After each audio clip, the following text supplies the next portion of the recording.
నాయన మా ఎదురు ఉంచబడిన ఈ పరుగు పందెంలో నాన్న ఓపికతో సహనంతో కొడుకు కానీ ఎడపు కానీ పడిపోకుండా జారిపోకుండా తొట్టిలో పోకుండా చూడకుండా నీ వైపు చూస్తూ ముందుకు నడిచేటువంటి కృపను దయచేసి మీ నామానికి మీరు మహిమ గంధ ప్రభావాలు తెచ్చుకోనమని యేసుక్రీస్తు నామములో ప్రార్థించి బ్రతిమాలి. మూడోదిగా చివరి కోత విస్తారం ముందు పనివారు కొద్ది మంది ఉన్నారు. కోత యజమానుడా, పనివారిని లేవనెత్తిన ప్రతి పనివాడు రాత్రంతా సేవించి ప్రేమించాలి, పగలంతా నేను ఆరాధించి నాయనని ప్రకటించేవాడిగా ఉంచి ప్రభా ప్రపంచ రాజ్యానికి ప్రభు యేసుక్రీస్తు నిజమైన దేవుడు రక్షకుడు ప్రభు అని ప్రకటించేటువంటి కృపా స్వరము నాయన ఆయుష్ ఆరోగ్య బలము శక్తినిచ్చి మీ నామానికి మీరు మహిమ గంధ ప్రభావం తెచ్చుకోండి. యేసుక్రీస్తు నామములో ప్రార్థించి బ్రతిమాలి అడుగుచున్నాం నా ప్రియ పరలోకపు నా తండ్రి. ఆమేన్, ఆమేన్, ఆమేన్.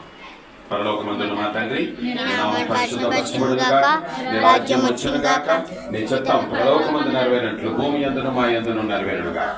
మా నుండి ఆహారం నేడు మాకు దయచేసి, మా రుణస్తులను మేము క్షమించును గాక, మా రుణములు ఎత్తుకున్న పాపలకు క్షమించి మమ్మల్ని శోధనలోకి తేక దేవుడిని చేసి